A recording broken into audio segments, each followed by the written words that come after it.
You right. Large and lovable, Lurch was the Addams Family butler. But ironically, Ted Cassidy did not want this to be the role that he was known for, because Ted Cassidy hated that Hollywood had typecast him as a monster.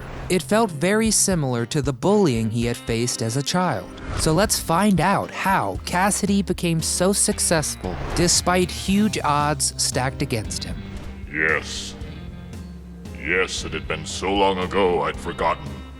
Ted Cassidy, who actually got his start in radio and was one of the first people to interview eyewitnesses in the aftermath of JFK's assassination. And this wouldn't be Cassidy's only experience working in radio. He later recorded a song called The Lurch, which inspired a 60s dance craze. And if you're lucky, maybe I'll teach you how to do the lurch. I'm your host, Nostalgic Nick, and if you enjoy this deep dive, please make sure to give it a thumbs up and subscribe to our channel so you never miss an episode. Alright, let's lurch on in.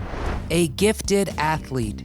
Ted Cassidy was born in Pittsburgh, Pennsylvania, but raised in West Virginia. He was bullied as a child because he was very intelligent, and by the time he reached high school, Ted was 6'1" while barely being a teen. Cassidy stood out from the crowd, quite literally. When he finally quit growing, he stood a towering 6'9". This was due to a condition called acromegaly, where the brain releases too much human growth hormone. Other famed individuals with the condition were Richard Kiel, also known as the steel-toothed Jaws in the James Bond franchise. And the tallest of them all was Andre the Giant. It's not my fault being the biggest and the strongest.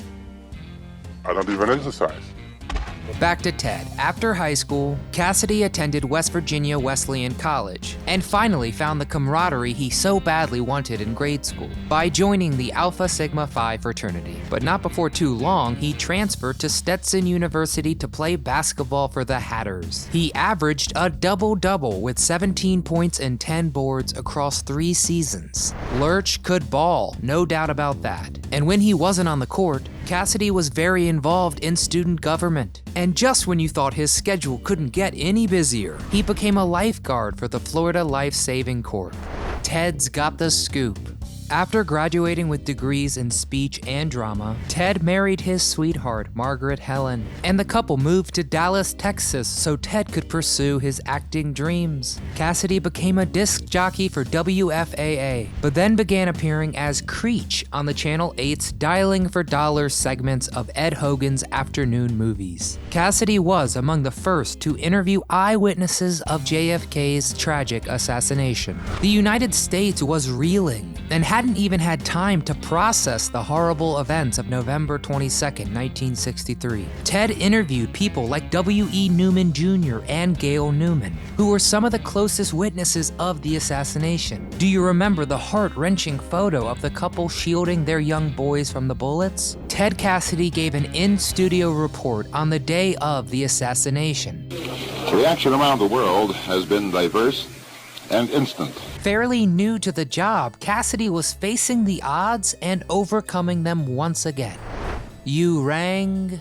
Could anyone else have really played Lurch, the loyal butler on the Addams Family? I sincerely do not know if anyone would have fit better with that cast. And if you want to check in with the other members of that gothic family, check out our Then and Now episode next. While Ted Cassidy only played Lurch for the show's 2 seasons, he was apprehensive because he didn't want Lurch to be what he was remembered for. Well, Houston, we have a problem. Cassidy would later go on to reprise his Lurch in other TV shows and songs. Did you know that Lurch's famous line, "You rang," almost never was? Originally, Lurch wasn't supposed to speak, until one day during rehearsal, Cassidy ad-libbed "You rang," and the writers and producers thought it was hilarious and loved it. They kept it in the scene and made sure to write the line into future episodes.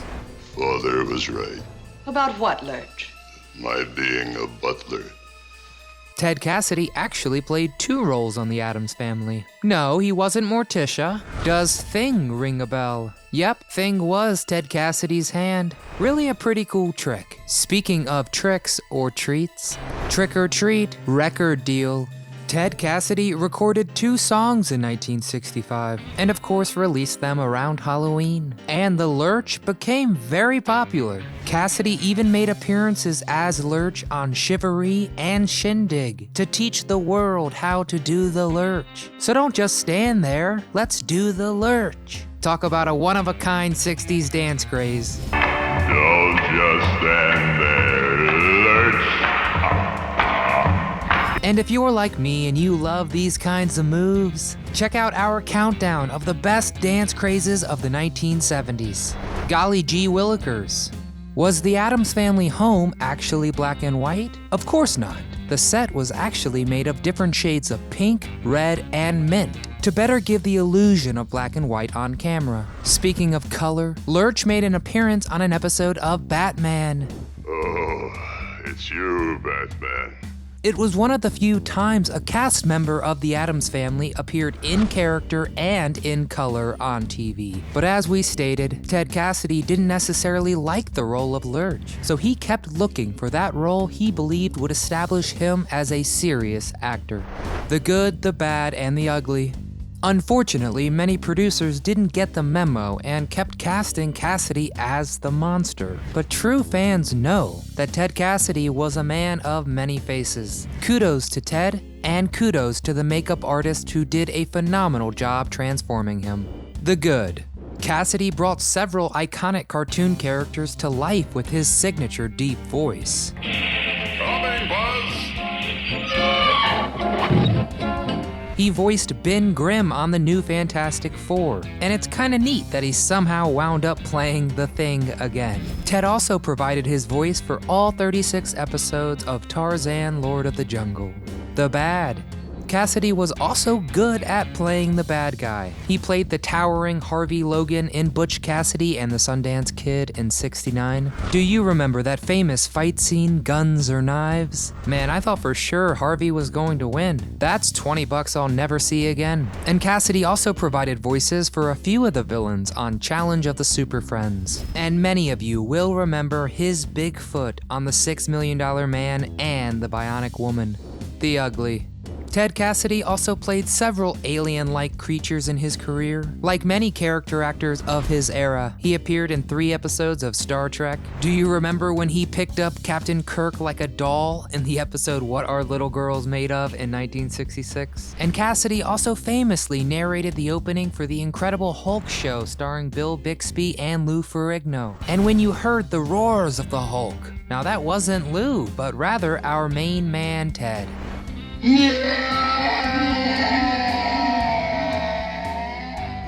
More than just a monster.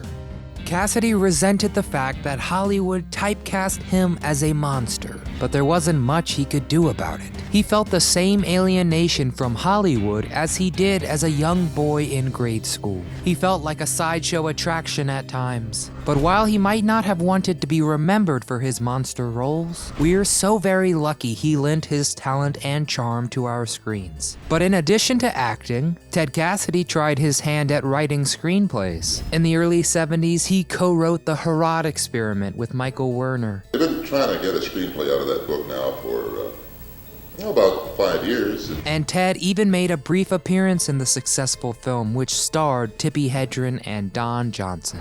A tragic ending. Cassidy suffered from heart disease due to his gigantism, and when doctors found a malignant tumor near his heart, he had to undergo open heart surgery, but after was discharged from the hospital. Yet, just a few days later, he suffered complications from the surgery and was readmitted. Ted Cassidy unexpectedly passed away days later on January 16, 1979. Terribly, he was just 46 years old. Hopefully, when St. Peter opened the pearly gates, he greeted Ted with his familiar, You rang. much more than just a monster. Ted Cassidy was an extremely talented actor and voice talent who brought us hours of entertainment. The man overcame many odds and quite frankly will never be forgotten. So let's discuss. Do you have a favorite character that Ted Cassidy portrayed? Or another project that we didn't mention? Please add it in the comments below, and let's remember a hulking figure of entertainment together. If you enjoyed our toast to Ted, consider clicking that thumbs up for us, it really helps. And subscribe to our channel so you never miss a throwback. From all of us here at Do You Remember, thank you for watching.